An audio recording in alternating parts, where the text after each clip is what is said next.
Tá gravando agora? Vamos lá, continuar aqui. Hoje a gente vai estudar aqui lavagem de dinheiro, Lei 9.613 de 98, parte teórica aqui, do crime de lavagem de dinheiro. A lavagem de dinheiro, a Lei Lavagem de Dinheiro, sofreu grandes alterações por meio da Lei 12.683 de 2012. O propósito da reforma foi conferir maior celeridade à atividade persecutória. Primeiro capítulo da lei diz respeito à tipificação do crime de lavagem de dinheiro. Vamos lá, artigo 1º, ocultar ou dissimular a natureza, origem, localização, disposição, movimentação, propriedade de bens, direitos ou valores provenientes, direto ou indiretamente, da infração penal. Pena de reclusão de 3 a 10 anos e multa. É o conceito, né, tipificado, é o tipo penal da lavagem de dinheiro, ou seja, ocultar ou dissimular a natureza, a origem, localização, disposição, movimentação, propriedade de bens, direitos, valores provenientes, direto ou indiretamente, da infração penal.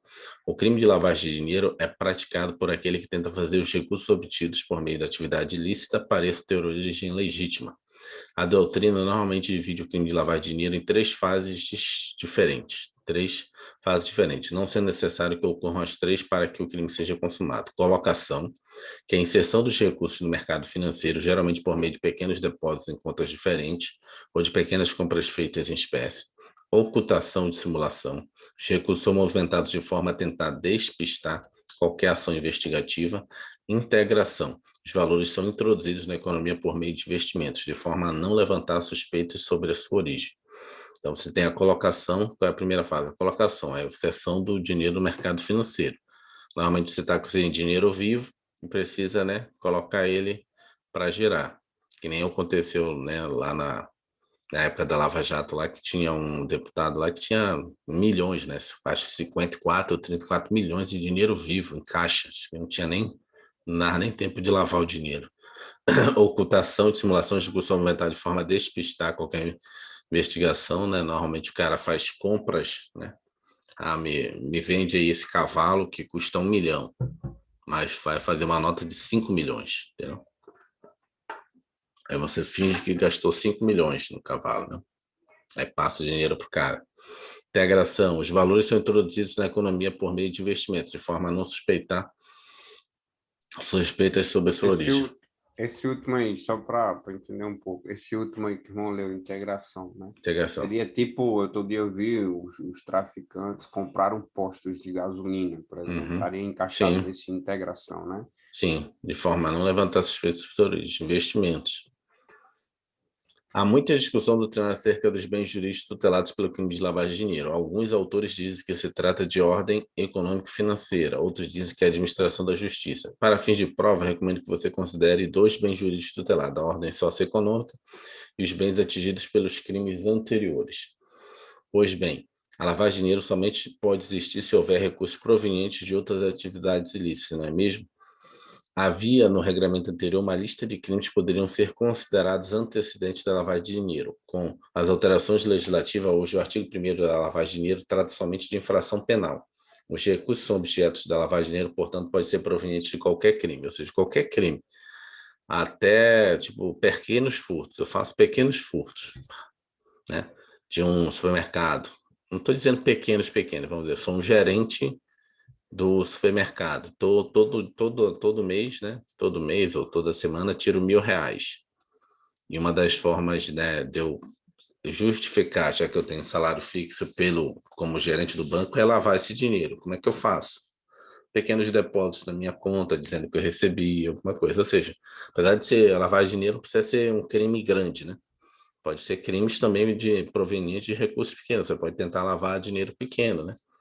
Então, você pode simplesmente, né, você tem um gerente de um grande mercado, tem um mercadinho na sua área, e aí você defrauda lá o mercado maior onde quer você ser gerente, no mercado menor você vai lá e defrauda fazendo a lavagem de dinheiro. Como?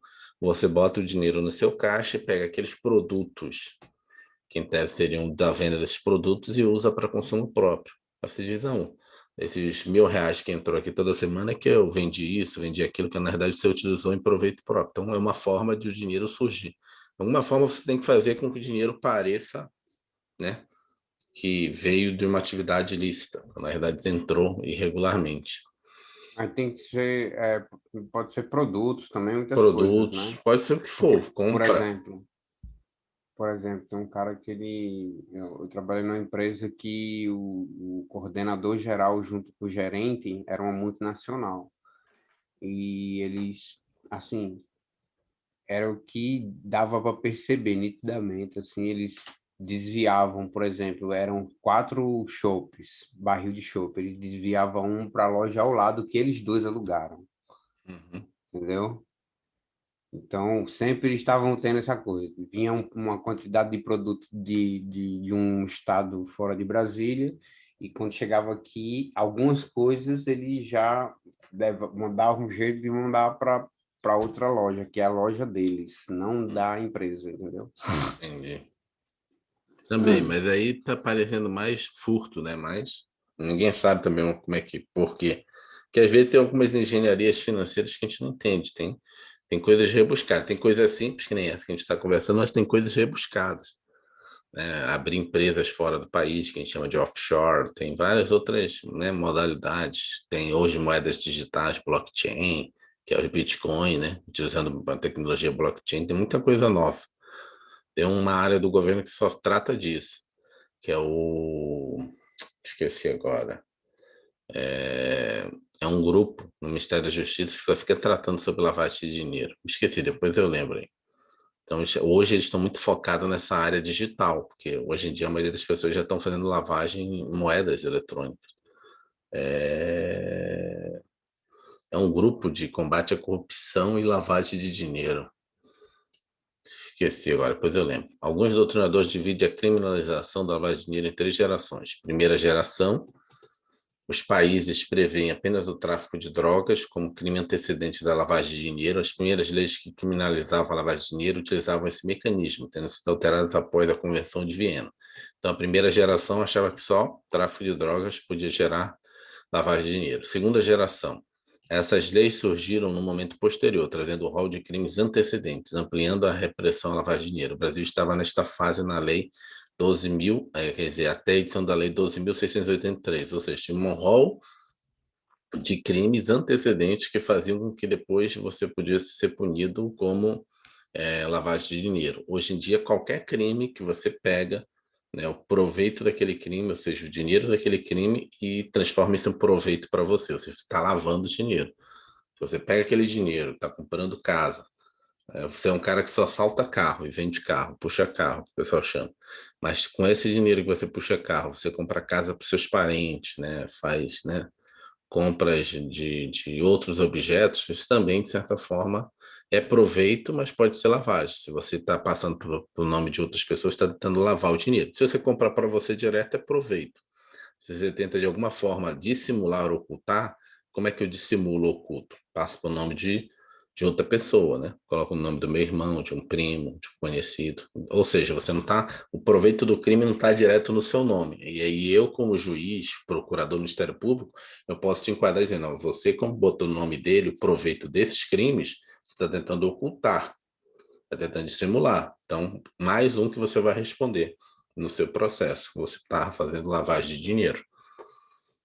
Terceira geração, leis que estabelecem que qualquer ilícito penal pode ser antecedente da lavagem de dinheiro. É o caso da Bélgica, França, Itália, México, Suíça, Estados Unidos, agora o Brasil, com alteração promovida pela Lei 12.883, 2012. Hoje, os recursos ilícitos, hoje, os recursos ilícitos que são objetos da lavagem de dinheiro podem ser provenientes de qualquer crime. Não há mais lista de crimes, como havia no regramento anterior. Isso significa, porém, que não há vinculação entre a lavagem de dinheiro e o crime antecedente. Parágrafo 1º. Incorre na mesma pena quem, para ocultar ou estimular a utilização de bens, direitos ou valores provenientes da infração penal, os converte em ativos ilícitos, né? Ou seja, ocorre na mesma pena do artigo 1º, que é o de lavagem de dinheiro. Quem é que ocorre na mesma pena? Quem comete o quê? Quem incorre na mesma pena? Para ocultar a utilização de bens, direitos ou valores provenientes da infração penal, converte em ativos ilícitos, os adquire, recebe, troca, negocia ou dá, ou recebe garantia, guarda, tem depósito, movimento ou transfere. Isso aqui é o cara que ajuda o cara a lavar o dinheiro. Ele está incorrendo na mesma pena, ele está ajudando o cara a lavar o dinheiro. Né? Importa, exporta bens com valores não correspondentes aos verdadeiros. Incorre ainda na mesma pena. Quem? Né, utiliza atividade econômico-financeira, bens, direitos ou valores provenientes da infração penal, participa de grupo, associação, escritório, tendo conhecimento de que sua atividade principal ou secundária é dirigida à prática dos crimes previstos nessa lei, ou seja, um escritório de contabilidade financeira especialista nisso. Né? Na redação anterior, o parágrafo não constava a expressão que sabe ser improveniente. Essa alteração, entretanto, não chegou a criar uma modalidade culposa para o crime de lavagem de dinheiro. Não faz sentido imaginar que o agente praticou o crime se não sabia que os recursos tinham origem ilícita, não é mesmo? Atenção, a tentativa de lavar dinheiro é punível nos termos do artigo 14 do Código Penal, ou seja, com a pena do crime consumado reduzida de 1 a 2/3. Então, aqui no parágrafo 2º, utiliza, aqui, ó, o que ele está falando isso aqui, participa de grupo, associação, escritório, tendo conhecimento de que sua atividade principal ou secundária é dirigida à prática de crimes previstos nesta lei, utiliza na atividade econômica ou financeira, bens, direitos ou valores provenientes. Aqui, na redação anterior tinha isso, que sabe ser improveniente, ou seja, que você sabia que era proveniente de crime. Então você tinha que ter saber disso, mas aí Mas não tornava culposa, né? No caso, ela é dolosa mesmo, né? mas nos julgados do Supremo, né, toda essa situação, você tinha já uma jurisprudência que descaracterizava isso. Ele chamava assim, ele usava a teoria da. Esqueci agora o termo específico. A gente usava a teoria do desconhecimento proposital. Tipo, porque como tinha essa parte aqui de saber que era proveniente, você tinha uma teoria que a gente usava, que é a teoria da ignorância pré-ordenada, ou da ignorância que você sabia. Tipo assim, eu vou fazer isso para você, mas não me fala de onde veio isso. Por quê? Porque você queria, quando chegasse lá na justiça, dizer o seguinte: não sabia de onde é que vinha, e nunca me falou isso. Pô, mas, cara, vem um cara na tua frente, né? Diz assim, meu irmão, tem R$ 1 milhão. Não quero saber de onde é que veio. A gente vai dar um jeito aqui. Pô, assim, lógico, a pessoa não vai te dizer que ele fez um bocado de coisa para ter aquele dinheiro em mãos. 200, 300, R$ 500 mil. Em dinheiro vivo, querendo transformar isso em carro, casa. 500 mil não dá tanto, mas assim, fazer algumas coisas com 500 mil. E você, como um escritório de advocacia e contabilidade, dizer, não quero saber de onde que veio esse dinheiro, a gente vai dar um jeito nisso. Você está querendo usar essa parte que tinha da lei, que é saberem serem provenientes, que você não sabia. Isso a gente chamava de teoria como é que fala? É tipo assim, da ignorância dissimulada. Você estava dissimulando. Você tinha que saber, você como advogado, contador, minimamente que não tem condições do cara trazer R$ 1.000, R$ 1 milhão de dinheiro vivo.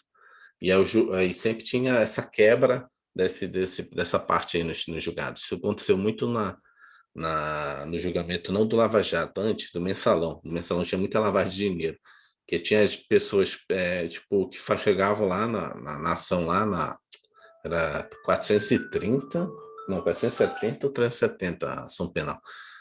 E aí, muito engraçado, de estar na internet, tu vê lá, tinha gente assim que era praticamente assim, pessoa comum, movimentava 2, 3, 4 milhões na conta dela, ia lá, sacava o dinheiro, porque depois estava em contas, a pessoa ia lá, sacava o dinheiro, e dizia, não sabia para que era. Cara, o cara usava a tua conta todo mês para depositar 1 milhão, e você aí queria usar essa teoria da ignorância dissimulada. Não.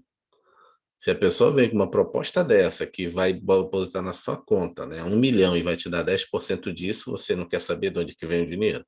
Você finge que não é um negócio, né, alguma coisa ilegal? Não pode, né?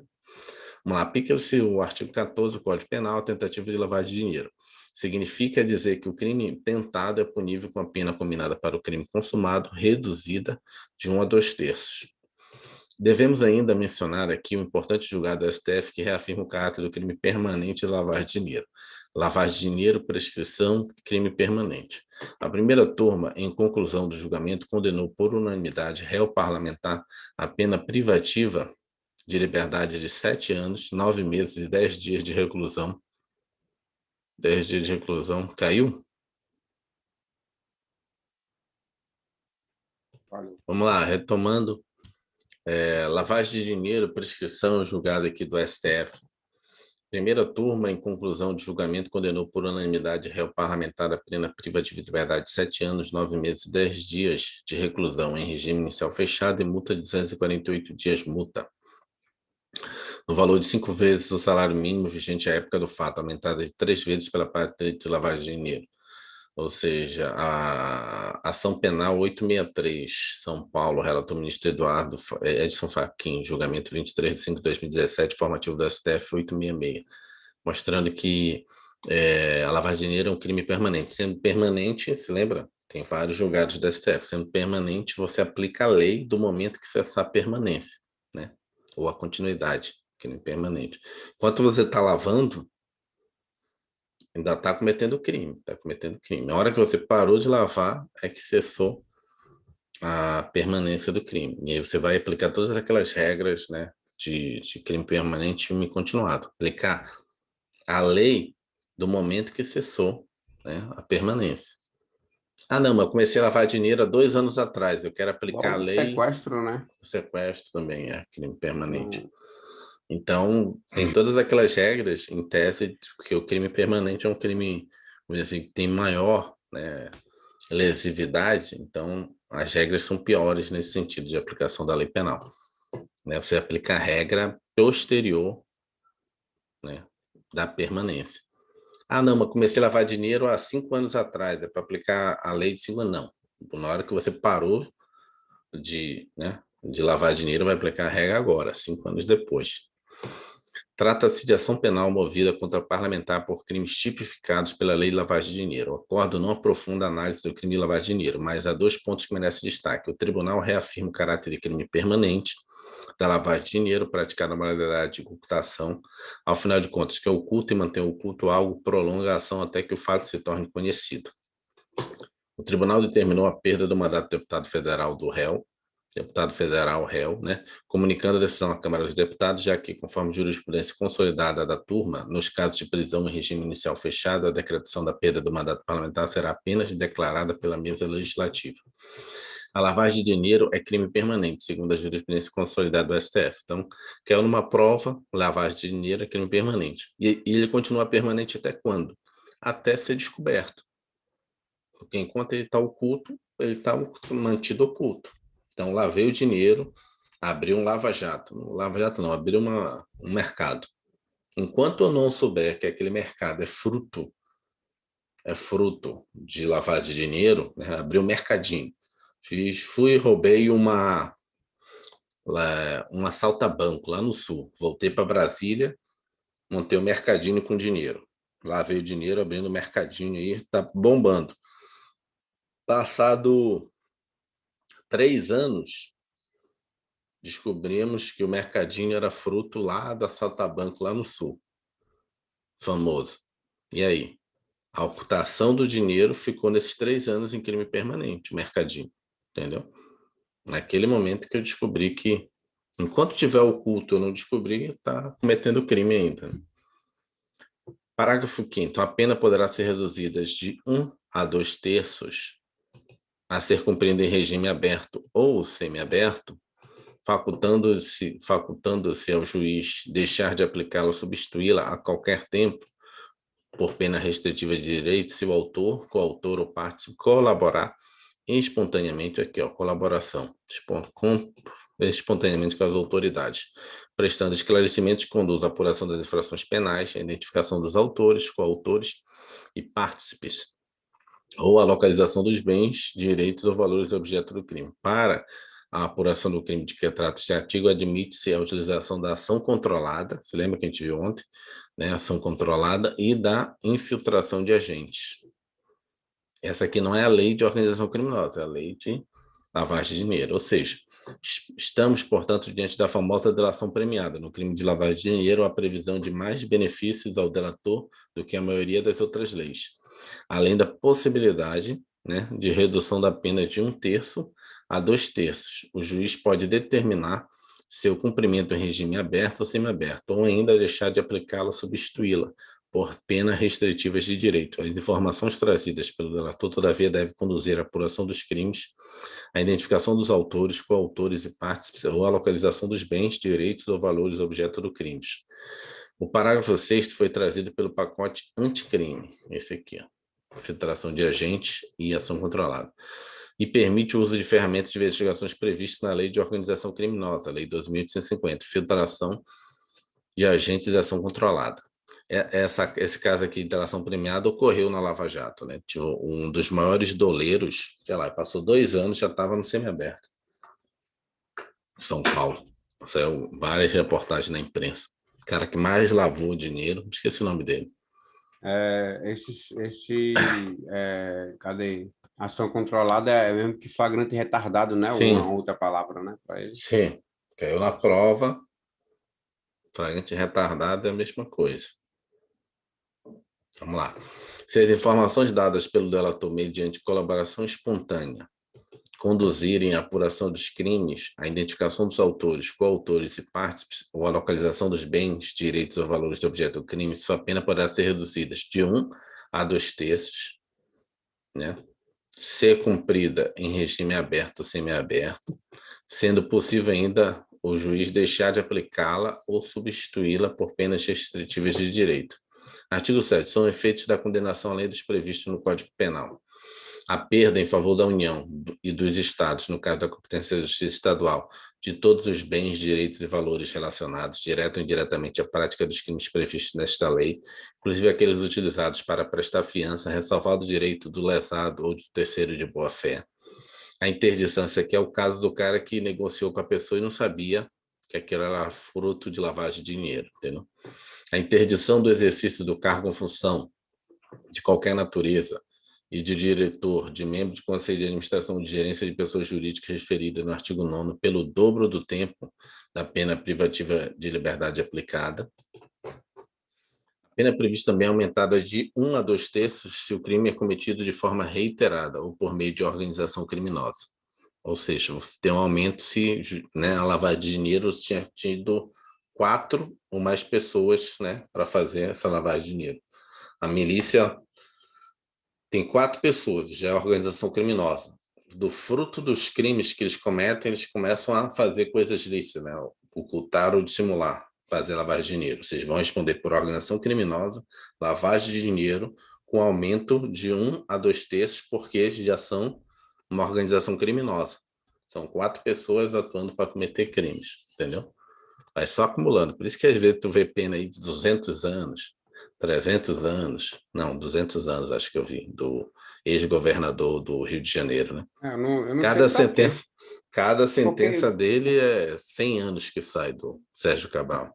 o que adianta dizer que o cara vai pegar 2.000 anos de cadeia se no Brasil não pode passar de 40, né? Agora, É, depois da nova lei, vai né? Que até era 30. 40. É, agora vai Então, até assim, é 40 no uma máximo. coisa... É muito simbólico isso, entendeu? É, mas aí o valor da pena total é o que é levado em consideração para a progressão do regime, né? Então, se você tiver muito tempo, né, de punição da pena prisão, você provavelmente não vai ter nenhuma progressão. Você vai cumprir todo ele fechado. Porque a progressão, que seria aquele 1/6 da pena, é os próprios 30, 40 anos. E aí, então, tu vai ficar o tempo todo no regime fechado. Uma É pessoa como só... Cabral, por exemplo, que tem dinheiro, o cara tá na rua, né? Tipo assim, pega até 500 anos e muitas vezes Não, tá ele tá ali, vai preso. entrar com recurso. Hã? Ele tá preso, você Cabral acha tá que preso. tá preso ainda. Ele tem muito tempo, acho que ele vai ficar no mínimo lá uns 30 anos. Que é muita punição. Então, 1/6 de Tomara. toda a pena da pena dele, vai continuar preso. Tem vários aí, vários casos que a pena foi muito alta, que ele cumpriu todo o regime fechado. Teve um caso lá de São Paulo, lá, que era de chacina e tal, o cara ficou os 30 anos Quando saiu, ainda mataram ele. Virou pastor evangélico. Ele era um assassino violento lá na década de 80, né? Década de 80, foi década de 80, final da década de 70. Era da Polícia Militar do São Paulo, matou muita gente. Aí pegou a pena muito alta, ficou os 30 anos em regime fechado. Aí acabou os 30 anos, infelizmente tem que mandar, porque é pena máxima. Saiu, uma semana depois mataram ele. Ninguém nunca descobriu. De repente, familiar, né? É. Obrigações definidas na Lei 9.613 de 1998. A lavagem de dinheiro, além de tipificar o crime que estamos estudando e cuidar de alguns aspectos processuais, também estabelece obrigações para algumas pessoas. Essas obrigações estão relacionadas ao controle de de quem opera crédito deve ter em relação a seus clientes associados. Além disso, as pessoas que estudaremos agora também devem prestar periodicamente informações ao Conselho de Controle de Atividades Financeiras, COAF, veremos mais detalhes sobre esse órgão mais adiante. O rol das pessoas sujeitas a estas obrigações certamente não é um dos temas mais cobrados em provas. É importante que você leia e compreenda bem quem são esses atores, mas não gaste muito do seu tempo precioso tentando memorizar a lista. Então vamos lá. Sujeitam-se às obrigações referidas no artigo 10 e 11 as pessoas físicas e jurídicas que tenham caráter permanente eventual, como atividade principal ou acessória, cumulativamente ou não, a captação, intermediação e aplicação de recursos financeiros de terceiros em moeda nacional ou estrangeira, ou seja, banco, compra e venda de moeda estrangeira ou ouro como ativo financeiro ou instrumento cambial, isso aqui é casa de câmbio, né? Custódia, emissão, distribuição, liquidação, negociação, intermediação, administração de títulos ou valores imobiliários, isso aqui é corretora. Ou seja, instituições financeiras, casas de câmbio e corretoras, né? Aquelas que compram e vendem de títulos. Então, são sujeitas a prestar informações. Primeiramente, Bancos, no não, caso, mas não ficaria. precisa decorar isso aí, não, mas como ele falou, não precisa decorar, mas todo mundo que opera no mercado financeiro tem que informar. Você viu o suspeito, o cara chegou aqui, quer comprar, trouxe dinheiro vivo, 2 milhões, quer comprar tudo ações da Petrobras, tá lá embaixo as ações, não tá dando tudo cheio de rolo. Então, onde saiu esse dinheiro? Então, você tem que informar. Uma pessoa veio aqui, 2 milhões, um dinheiro vivo e comprou tudo isso de ação aqui na corretora. Você vai fazer. A sua responsabilidade como corretora não é assim dizer, ah, não vou fazer. Não, o cara pode ter, né, alguma coisa lícita, mas você cabe informar. Na hora que você informa, você não está participando da lavagem de dinheiro. Você está informando, né, ao COAF, dizendo, olha, recebi 500 mil de dinheiro vivo e está aqui, ó. Se o cara vier, vai dizer, não, foi fulano de tal, me deu CPF, endereço, tal, essas coisas todas, com ele. Eu estou fazendo meu trabalho aqui. O que você não pode é pegar essa grana e tentar não comunicar, entendeu? Aí você já está começando a se fazer cúmplice do negócio. Primeiramente, as obrigações atingem tanto pessoas físicas quanto pessoas jurídicas, que se dedicam às atividades mencionadas no dispositivo. O exercício trata, de forma geral, das atividades de intermediação financeira, câmbio e operações de valores de títulos, né, operações com títulos e valores mobiliários. Parágrafo único. Sujeitos às mesmas obrigações. As bolsas de valores, as bolsas de mercadorias ou futuros, o sistema de negociação do mercado de balcão organizado. Inciso 2. As seguradoras, corretoras de seguros, entidades de previdência complementar ou de capitalização, as administradoras de cartões de credenciamento ou cartões de crédito, bem como as administradoras de consórcios para aquisição de bens e serviços, as administradoras ou empresas que utilizem de cartão ou qualquer outro meio eletrônico, magnético ou equivalente que permita a transferência de fundos, as empresas de arrendamento mercantil, as empresas de fomento comercial, né, que é a Leasing Factory, e as empresas simples de crédito. A empresa simples de crédito já entrou aqui. A empresa simples de crédito é novo, 2019. Mas Sociedade 2019, 2018, não me lembro. Isso aqui é a mais nova entidade financeira que existe no mercado, no sistema financeiro nacional. As sociedades que efetuem distribuição, isso aqui tem que ficar atento, isso aqui é muito novo, muito novo. Isso aqui são pessoas praticamente físicas emprestando para pessoas físicas. O pessoal, quando criou isso aqui, falou que era o regulamentação da agiotagem. As E sociedades eles já colocaram um mnemônico aí, ó, tecla do computador, ESC. ESC, Empresa Simples de Crédito. As sociedades que efetuam distribuição de dinheiro, quaisquer bens, móveis, imóveis, mercadorias, serviços ou ainda concedem descontos na sua aquisição mediante sorteio ou método assemelhado. As filiais ou representações de entes estrangeiros que exerçam no Brasil qualquer atividade listadas neste artigo, ainda que de forma eventual. As demais entidades cujo funcionamento dependa de autorização de órgão regulador dos mercados financeiros, que é a Banco Central, de câmbio, que é a CVM, de capitais, CVM também, de seguros, que é a SUSEP. Faltou aqui também a Previdência Complementar, que é a Previ, que são os 4 gerentes não, né? Xerifes do sistema financeiro. Banco Central, CVM, SUSEP, Previc.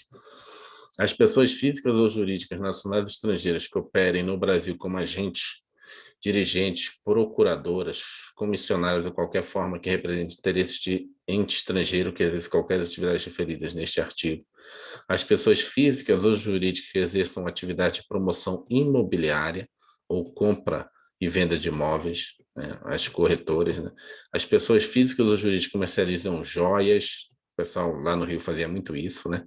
Pedras e metais preciosos, objetos de artes e antiguidades. Lá no Rio tinha muito isso, né? No período lá, a mulher chegava lá e comprava um cordão de R$ 500 mil em dinheiro vivo. E as lojas não informavam nada. Como é que a mulher chega e dá R$ 500 mil em pacotinho e leva um cordão? As pessoas físicas ou jurídicas comercializam bens de luxo ou de alto valor, intermediem a sua comercialização ou exerçam atividade que envolva um grande volume de recursos em espécie. As juntas comerciais de registros públicos, né, que fazem a abertura de empresa. As pessoas físicas ou jurídicas que prestem, mesmo que eventualmente, serviços de assessoria, consultoria, contadoria, auditoria, aconselhamento, assistência de qualquer natureza em operações de compra e venda de imóveis, estabelecimentos comerciais e industriais para participação societária de qualquer natureza, de gestão de fundos, valores mobiliários ou de outros ativos, de abertura e gestão de contas bancárias, de poupança, investimento ou de valores imobiliários, de criação, exploração e gestão de sociedades de qualquer natureza, fundações, fundos fiduciários ou estruturas análogas, financeiras, societárias ou imobiliárias, de alienação e aquisição de direitos sobre contratos relacionados a atividades esportivas ou artísticas profissionais. Pessoas físicas, tu vê que é tudo pessoas físicas e jurídicas, tanto faz, né? Pessoas físicas e jurídicas atuam na promoção, intermediação, comercialização, agenciamento ou negociação de direito, transferências de atletas, artistas, feiras ou exposições. Tu vê que eles estão tentando, né, nos incisos, abranger tudo. Porque qualquer coisa dessa, você assim, claramente vê que dá para lavar dinheiro, né? Vou vender um atleta aqui no Brasil. O peço que o cara diz que você me pagou 10 milhões. Né? Diz que você me pagou 10 milhões, mas na verdade só me passa dois, que os outros 8 milhões é que eu já vou ter daqui e vou dizer que eu recebi de você. O cara quer o atleta, né? Então você consegue lavar o dinheiro. Então tem muitas formas de lavar. Tu vê que tudo aqui é uma possibilidade. As empresas de transporte e guarda de valores, as pessoas físicas ou jurídicas que comercializam bens de alto valor de origem rural ou animal. Isso aqui acontece muito, tá valendo sobre essa milícia lá do Rio de Janeiro que eles pegaram agora. Cara, eles têm muito cavalo, muito gado. Os caras investiram tudo em cavalo. Tem cavalo aí de 2, 3 milhões. Um cavalo só, vale. Ou intermedia sua comercialização. As dependências no exterior das entidades mencionadas neste artigo por meio de sua matriz no Brasil relativamente residente no país. Vamos agora conhecer as obrigações às quais as pessoas estão sujeitas. Então, essas são as pessoas, esses são os tipos de atividades que elas operacionalizam e quais os tipos de informação que elas têm que prestar, né? O que elas, se elas operam nisso, o que elas têm que informar para o COAF. Identificarão seus clientes e manterão o cadastro atualizado nos termos de instruções emanadas da autoridade competente. Manterão registro de toda transação em moeda nacional ou estrangeira, títulos e valores mobiliários, títulos de crédito, metais e qualquer ativo passivo de ser convertido em dinheiro, que ultrapassar o limite fixado pela autoridade competente nos termos de instruções por estas expedidas. Deverão adotar políticas e procedimentos e controles internos compatíveis com seu porte e volume de operações que lhes permitam atender o disposto neste artigo 11, no artigo 11, na forma disciplinada pelos órgãos competentes. Deverão cadastrar-se e manter seu cadastro atualizado no órgão regulador ou fiscalizador, que aí depende, né? Se é banco, Banco Central, se é corretora, CVM, Se é seguradora, é na SUSEP, e se é fundo de pensão, é na Previc. E na falta deste, o Conselho de Controle de Atividades Econômicas, na forma e condições por ele estabelecidos, deverão atender às requisições formuladas pelo COAF na periodicidade, na forma e condições por ele estabelecidas, cabendo-lhes preservar, nos termos da lei, das informações prestadas. Todas essas obrigações estão relacionadas à identificação e controle das operações realizadas no mercado financeiro. A identificação, no caso de clientes que sejam pessoas jurídicas, deverá estender também às pessoas físicas, representantes ou proprietário. O termo mais correto seria controlador. Ainda quanto ao cadastro, a lei de lavagem de dinheiro confere ao Banco Central a prerrogativa de manter registro centralizado, contendo o cadastro geral dos correntistas e instituições financeiras. O COAF, o que o COAF faz? Conselho de Controle de Atividades Financeiras. O COAF é um órgão competente do Ministério da Economia, estrutura colegiada com a finalidade de disciplinar, aplicar penas administrativas, receber, examinar e identificar as ocorrências suspeitas de atividades ilícitas, previstas na Lei de Lavagem de Dinheiro. Ao menos essa é a previsão da Lei 9.613, mas é importante que vocês saibam que atualmente ele integra a estrutura administrativa do Banco Central, pois a MP 893 revogou tacitamente a Lei 963, 9.613, nesse aspecto, mas não de forma explícita expressa. Desse modo, quando se consultar a Lei 9.613, ela ainda irá apresentar a vinculação ao Ministério da Economia. As regras acerca da composição do COAF foram revogadas em 2019 pela Lei 893, revogação expressa dos artigos 13, 16 e 17 da Lei 9.613. E por isso, agora tenho apenas algumas observações importantes a respeito do COAF. O órgão pode requerer aos órgãos da administração pública as informações cadastrais bancárias e financeiras de pessoas envolvidas em atividades suspeitas. Artigo 14, parágrafo 3º. O COAF pode requerer aos órgãos da administração pública as informações cadastrais bancárias e financeiras de pessoas envolvidas em atividades suspeitas. Atenção aqui, né? Pois esta prerrogativa deve ser entendida à luz do artigo 10, inciso 5, né? Que determina as pessoas mencionadas no item anterior da aula que atendam às requisições formuladas pelo COAF, na periodicidade, forma e condições por ele estabelecidas, cabendo-lhe preservar, nos termos da lei, o sigilo das informações prestadas. Fica claro, portanto, que o COAF não tem competência para promover a quebra do sigilo bancário, devendo requerer dados protegidos somente mediante ordem judicial. Este é o entendimento atual da STF, explicitado no julgamento do recurso extraordinário RE 389-808 do Paraná. Então, o que ele está querendo explicar aqui? Que no inciso 10, no artigo 10, no inciso 5, vamos voltar aqui, o que é que ele fala? Aqui, ó. Deverão atender as requisições formuladas pelo COAF na periodicidade, na forma e condições por ele estabelecida, cabendo-lhe preservar, nos termos da lei, o sigilo das informações.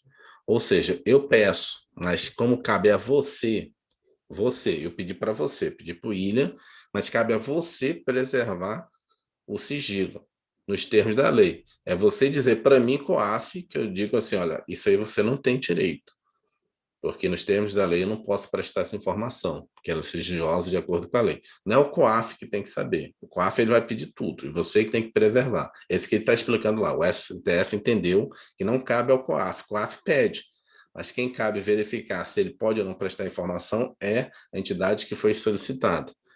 E no caso que houver, ou que tiver que haver a quebra de sigilo, tem que ser por medida judicial, né? Ordem judicial. Isso aqui está explicando. Ficar claro, portanto, que o COAF não tem competência para promover a quebra do sigilo bancário, devendo requerer dados protegidos somente mediante ordem judicial. Esse é o entendimento do STF. Aspectos processuais. O processo relativo ao crime de lavagem de dinheiro não depende do processo relativo ao crime que deu origem aos bens e os recursos ilícitos. O juiz competente para julgar o crime de lavagem de dinheiro é competente para decidir pela união dos dois processos, caso considere essa medida adequada, do ponto de vista da economia processual e do regular andamento do processo. Essa independência é forçada pelo disposto no artigo 2º, parágrafo 1º, que determina: a denúncia deve ser instruída com indícios suficientes da existência da infração penal, né, antecedentes, sendo puníveis os fatos previstos nesta lei, ainda que desconhecido ou isento de pena o autor, ou extinta a punibilidade da infração penal antecedente. Isso aí é uma boa questão de prova. O que é isso aí? aquele crime que gerou o recurso, que fez com que você lavasse dinheiro, ele pode já ter tido a punição extinta. Eu não posso mais te punir pelo crime que você cometeu lá atrás. Mas a lavagem de dinheiro continua ainda em vigor. Por quê? Porque é um crime permanente. Agora que eu descobri, então não prescreveu ele, entendeu? Então, na realidade, sim, esse parágrafo primeiro do artigo 2º diz isso. Ou seja, a denúncia deve ser instruída com indício suficiente da existência da infração penal antecedente. Ou seja, tem indício suficiente que esse dinheiro veio de alguma atividade ilícita. Não tem nenhum processo, nem inquérito anterior. Tinha, mas não tem nada aprovado ainda. Sendo puníveis os fatos previstos nesta lei, ainda, quer dizer, eu posso te punir por lavar dinheiro, ainda que desconhecido ou isento de pena o autor, ou seja, né, ainda que eu desconheça realmente o crime, mas você não tem como comprovar de onde veio o dinheiro. Né? Surgiu, veio da árvore, não tem. Então, eu desconheço de onde veio, mas é ilícito o dinheiro, você não comprova. Né? Você não comprova. Eu não consigo comprovar de onde veio meu dinheiro. Tem 10 milhões aqui em casa. Não consigo comprovar de onde surgiu isso. Se foi do meu serviço, de uma consultoria, da advocacia, do serviço público. Não tem. Ou seja, ainda que desconhecido de onde que veio isso. Ou extinta a punibilidade da infração penal antecedente. Ou seja, se tem muito dinheiro, há um indício de que isso veio de alguma coisa. Ninguém surge dinheiro do nada, né? A não ser receber uma doação. Então, pede para a pessoa que doou fazer uma declaração sobre isso.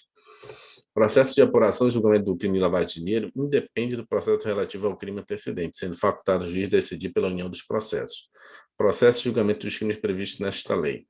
Quando são de competência da Justiça Federal, quando praticados contra o sistema financeiro ou a ordem econômica financeira, ou em detrimento de bens, serviços ou interesses da União, ou de suas entidades autárquicas ou empresas públicas, quando infração penal antecedente for de competência da Justiça Federal.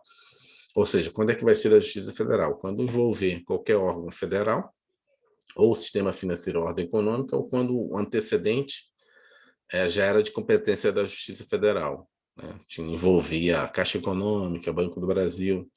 Temos, portanto, duas hipóteses em que o julgamento do crime de lavagem de dinheiro será de competência da Justiça Federal. A primeira delas é quando o crime for praticado contra o sistema financeiro e contra a ordem econômica financeira. Na segunda parte da linha A, menciona-se crime praticado em detrimento de bens, serviços e interesses da União ou de suas entidades autárquicas ou empresas públicas. Esta é a reprodução quase que exata do artigo 109, inciso 4 da Constituição, que trata da competência da Justiça Federal. O dispositivo, portanto, é completamente desnecessário, pois se resume a repetir a regra de competência, permitindo que cheguemos à conclusão de que o crime de lavagem de dinheiro será de competência da Justiça Federal quando for de competência da Justiça Federal segundo a Constituição. Por último, o crime de lavagem de dinheiro será de competência da Justiça Federal quando o crime antecedente for de competência da Justiça Federal. Então, vamos lá, o resuminho. O crime de lavagem de dinheiro será de competência da Justiça Federal quando o crime for praticado contra o sistema financeiro e contra a ordem econômica financeira. 2. O crime for praticado em detrimento de bens, serviços ou interesses da União ou de suas entidades autárquicas, empresas públicas, ou o crime antecedente for já de competência da União. Quanto aos parâmetros previstos nestes dispositivos não estiverem presentes, a competência será da Justiça Comum Estadual, ou seja, a competência da Justiça Comum Estadual é residual. Não caiu nesse caso, automaticamente vai para o juiz da Justiça Estadual. Não há rito especial a ser observado para o crime de lavagem de dinheiro. Deve ser observado o procedimento comum dos crimes puníveis com reclusão, ou seja, não tem nenhum procedimento igual a gente tem, né, em várias leis, ou seja, seguir-se-á o regramento geral previsto no Código de Processo Penal. Artigo 3º da Lei de Lavagem de Dinheiro. Vedava expressamente, o artigo 3º da Lei de Lavagem de Dinheiro vedava expressamente a possibilidade de concessão de fiança e liberdade provisória, e concedia ao juiz a faculdade de decidir se o réu poderia apelar à liberdade. Este dispositivo, entretanto, foi revogado, seguindo o rumo dos julgados de tribunais superiores, ou seja, não existe mais essas restrições, cabe ao juiz decidir, né? Se concede ou não fiança. De novo, toda vez que envolve prisão, regime, concessão de fiança, sempre que o cara bota esse lei, normalmente o Tribunal Superior tira, né? O STF, STJ, porque entende que isso é do mérito da atividade jurisdicional. Não cabe a lei dizer, não, nesse caso nunca vai caber fiança, entendeu? A não ser nos crimes Da que a própria alçada do juiz, Constituição. né? Cabe ao É, juiz dizer a lei, né? mas não sei que a própria Constituição já diga que será inafiançável o crime, né? Aí, no caso, já vem da Constituição. Aí não cabe o Poder Judiciário fazer qualquer coisa. Deixa eu ver aqui. Tá faltando um pouquinho. Vamos finalizar. Então, 2 páginas aqui. Vamos lá. Medidas assecuratórias. Estudaremos agora, de forma bastante objetiva, as providências cautelares previstas na Lei 9.613 de 1998. As cautelares, em geral, têm o condão de assegurar a eficácia da futura decisão judicial em situações de urgência, né? Cautelar é você preventivamente, né, tomar algumas medidas. As medidas cautelares têm natureza eminentemente preventivas e precisam estar sempre fundamentadas em 2 elementos: a fumaça do bom dinheiro, do bom direito, fumus boni iure, demonstrado por meio de provas robustas, e o perigo da demora, que é o periculum in mora, que se dá na situação em que, se não houver ação emergencial imediata, a eficácia da futura decisão judicial pode ser comprometida. Artigo 4º, juiz de ofício, aqui tem que ter cuidado quando essas palavras aparecem, de ofício, a requerimento do Ministério Público, mediante representação do delegado de polícia, ouvido o Ministério Público 24 horas, havendo indícios suficientes de infração penal, ou seja, o PEC, né, de suficiente da infração, poderá decretar medidas assecuratórias de bens, direitos ou valores do investigado ou acusado, ou existentes em nome de pessoas interpostas, que sejam instrumento do produto ou proveito de crimes nesta lei de infrações penais. Quais são essas medidas assecuratórias? Você, delegado de polícia, investigando uma organização criminosa e descobriu, cara, eles compraram casa, carro, fizeram isso, aquilo, outro. Vou pedir para o juiz bloquear todos esses bens. Porque senão, quando o cara vê que está chegando perto, ele começa a desfazer, né? Vende carro, vende casa, passa o nome de outro. As medidas asseguratórias não, bloqueia tudo, não passa nada. Porque o tio que tiver no nome da pessoa, você já sabe que depois vai para o Estado. Terceiro é que o dispositivo apenas menciona a fumaça do bom direito, indício sofrente de infração penal, o perigo da demora. Entretanto, é pressuposto de toda e qualquer medida cautelar, ainda que não mencionada expressamente. As medidas assecuratórias podem incidir sobre bens, direitos e valores, que sejam instrumento, produto ou proveito de crime, de lavagem de dinheiro ou de crimes antecedentes. As medidas de restrições do acesso dos acusados aos seus bens são muito eficazes no combate ao crime de lavagem de dinheiro, mas precisam ser adotadas rapidamente para impedir que os criminosos continuem movimentando os recursos. Na redação anterior, o caput do artigo 4º não mencionava expressamente que o juiz poderia decretar apreensão, sequestro de bens. Mencionava, não mencionava expressamente que o juiz poderia decretar apreensão, sequestro de bens. A doutrina, consequentemente, divergia sobre a possibilidade da adoção de outras medidas cautelares, como hipoteca legal e o arresto. A Lei 12.683 alterou a redação do dispositivo, que agora menciona apenas medidas assecuratórias, de forma genérica. Então, vamos lá. A nova redação também deixou claro que as medidas assecuratórias também podem se dar sobre bens em nome do investigado, do acusado ou das pessoas interpostas. O que ele está dizendo aqui? Que na redação anterior só dizia que o juiz podia decretar a apreensão e o sequestro de bens. Não poderia outras medidas, como a hipoteca e o arresto. E o arresto. E o que acontece? Agora ele botou só medidas assecuratórias. Então, o juiz pode tudo. Pode hipotecar a casa, né? Pode sequestrar, pode fazer arresto, então pode fazer tudo. Entendeu? Esse que ele está explicando aqui. E também colocou que pode ser por pessoa interposta. O quê? A casa, o carro, a lancha, tudo pode não estar no nome da pessoa. Pode estar o nome de outra pessoa interposta. Mas aí você, delegado, pode representar o Ministério Público, dizer, olha, mas quero também que bloqueie o nome daquela pessoa. É primo dele, né? É sobrinho dele, sei lá, irmão dele. Entendeu? A pessoa não está sendo investigada na questão aqui, mas você percebe que está fora do padrão dessa pessoa. Não tem renda, não tem emprego. Como é que tem uma casa de 2 milhões? Vamos lá. Proceder à alienação antecipada para a preservação do valor dos bens, sempre que estiverem sujeitos a qualquer grau de deteriorização, depreciação ou quando houver dificuldade para sua manutenção. A redação anterior deste dispositivo previu prazo de 120 dias para a proposição da ação penal por parte do Ministério Público, ao fim da qual as medidas securatórias seriam levantadas. Hoje não existe mais esse prazo, mas se a medida securatória adotada for o sequestro, o Código de Processo Penal estabelece o prazo máximo de 60 dias, se o dispositivo é aplicado pelo critério da especialidade. A nova redação do parágrafo 1º traz a possibilidade de os bens arrecadados serem alienados antecipadamente. Alienados é ser vendido antecipadamente. Esta solução evita a perda de valor dos bens arrecadados pelo decurso do tempo. Este é um problema muito comum que pode ser colocado em conta na morosidade do Poder Judiciário. É que acontece, às vezes, você pegar, né, fazer toda essa apreensão de bens, né, de grande monta, e depois, quando você vai vender, a casa já está deteriorada, já deu mato, lixo, o carro já não funciona mais, né? Lancha está tudo quebrado, porque vai parando, né, de usar, né, de manutenção, e aí quando você vai vender, você vende muito mais barato. Então é melhor você vender antes, né? Tipo, ó, sabe que é fruto lá do tráfico, do não sei o quê. Ok, esse carro aqui, esse Porsche, vende logo agora. E se deixar o Porsche parado, vai dar lixo, poeira, não sei o quê. Na hora que você for fazer o leilão, já não é mais o preço que seria quando ele estava ali novinho. Então, a lei colocou isso, vender antecipadamente. É nesse sentido que doutrinadores, até o próprio Conselho Nacional de Justiça, têm definido a alienação antecipada de bens. Os bens arrecadados que estão sujeitos à deteriorização, depreciação e são de difícil manutenção podem ser vendidos por meio de leilão. Os valores arrecadados ficam depositados em conta judicial, aguardando o trânsito em julgado da decisão.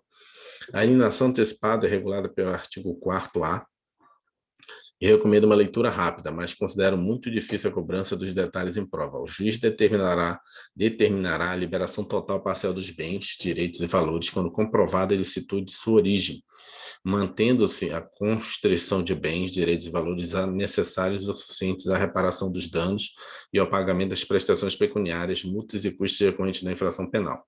Nenhum pedido de liberação será concedido sem o comparecimento pessoal do acusado ou de interposta pessoa que se refere ao caput deste artigo, podendo o juiz determinar a prática de atos necessários à conservação de bens, direitos e valores, sem prejuízo do disposto no parágrafo 1º. Significa o seguinte: o cara teve os bens apreendidos, mas tem muita coisa ali que pode ter sido, né, fruto do trabalho dele, nem tudo pode ter sido do crime. Então, o juiz vai liberar, né, desde comprovada a licitude daquilo ali, daquela parte ali, mas só aquilo necessário. Sempre, mesmo a parte lícita, ele vai deixar uma parte que seria para pagar as coisas que seriam decorrentes, né, das infrações penais, ainda que eu não tenha certeza. Porque às vezes você está envolvido numa coisa, mas tem muita coisa que você já tinha como empresário, né, como fazendeiro, essas coisas. E aí o juiz pode também, nessa parte, bloquear uma parte, né? Não tudo. Caso os bens que arrecadados por meio de medida seguratória tenham origem lícita, o prejudicado poderá formular pedido de liberação ao juiz. Este pedido precisa somente ser